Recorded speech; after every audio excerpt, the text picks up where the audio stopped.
A man came to me once with a situation that everyone around him had already decided. Not privately decided, declared. His doctor had looked at the facts. His lawyer had looked at the facts. His family had looked at the facts. And they had reached their verdict, separately, independently, and unanimously. It was impossible. He was 30 years old. He had no significant financial resources. He had no connections in the world he wanted to enter. He had no obvious reason to believe that what he was about to attempt had any realistic chance of success. The people who knew him best, who understood the practical realities of his situation, who genuinely cared about his well-being, they were united in their assessment. And he came to me, not to ask whether it was possible. He had already decided that question was irrelevant. He came to ask what to do with the assumption he had already made. I gave him one instruction, and when I tell you what it was and what happened 6 months later, you will understand something about the nature of impossibility that every reasonable mind around him never grasped.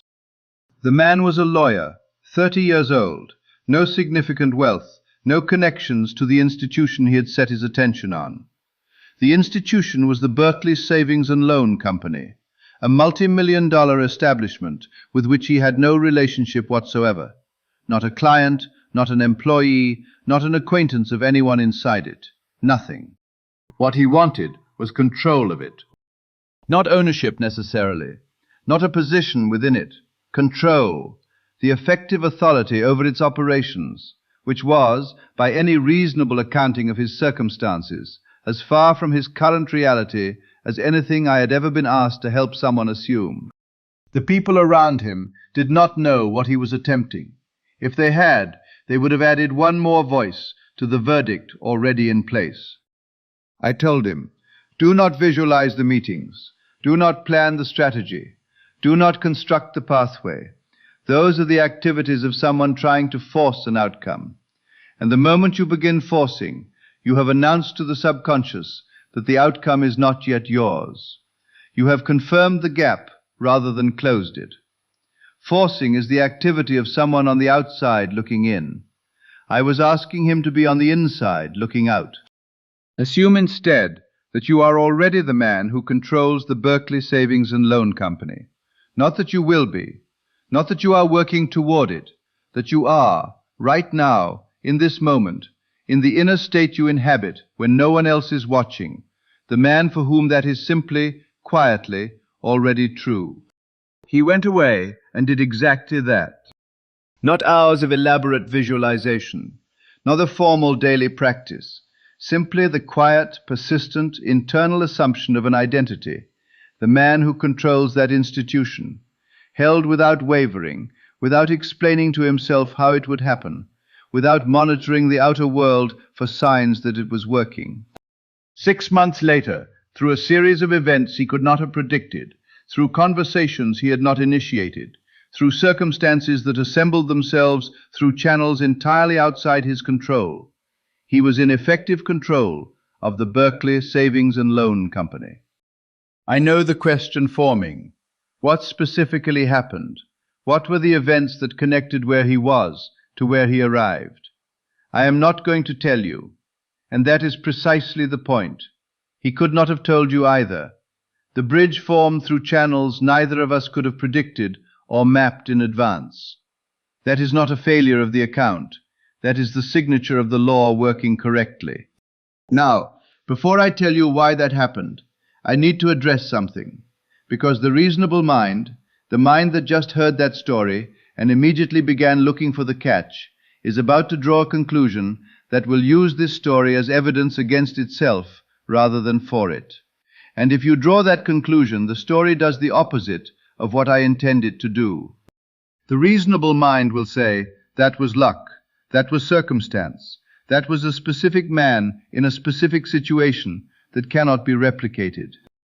It was none of those things. It was the law working precisely as it works, without exception, without favoritism, without any regard whatsoever for the reasonableness of the assumption being held. The law does not evaluate the gap between the assumption and the current circumstances. It does not check whether the assumption is realistic. It does not require the outer world to present a plausible pathway before it begins building one. It receives the assumption, it builds from it, through channels the holder of the assumption could not have constructed, through the precise series of events, the bridge of incidents, that forms between the genuinely held assumption and its appearance in visible form. He did not argue with the impossibility. That is the operative detail. Not that he was unusually gifted, or uniquely persistent, or in possession of some special access to the law that others lack. He simply did not argue. He received the verdict of impossibility from the doctor, from the lawyer, from the family, from the reasonable voice of his own practical mind, and he declined to let it determine his inner state. That is the whole of what he did, and it was sufficient. Here is the principle, stated as plainly as I know how. You are not required to argue with the verdict. You are not required to explain to the doctor, the lawyer, the family, the colleague, the practical voice inside your own head, how the thing you are assuming will come.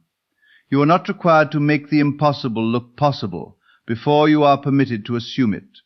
You are not required to see the pathway before you occupy the destination. The evidence is the past. The consciousness is the cause. You are required only to occupy the inner state of the one for whom it has already come. I know what that raises.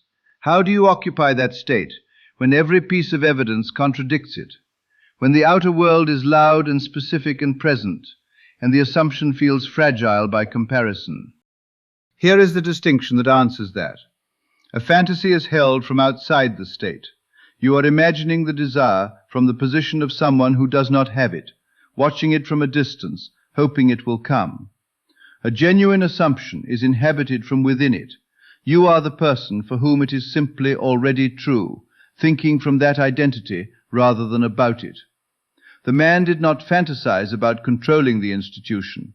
He was, in his inner state, already the man who did.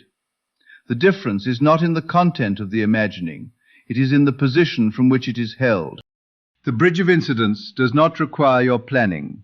It requires only your assumption, and it will form through channels so unexpected, so precisely fitted to the inner state held, that when it arrives you will recognize, not by coincidence, but by the unmistakable signature of a law that does not fail, that it did not happen by accident.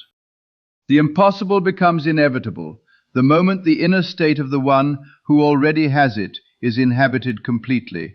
Not almost completely, not approximately, completely.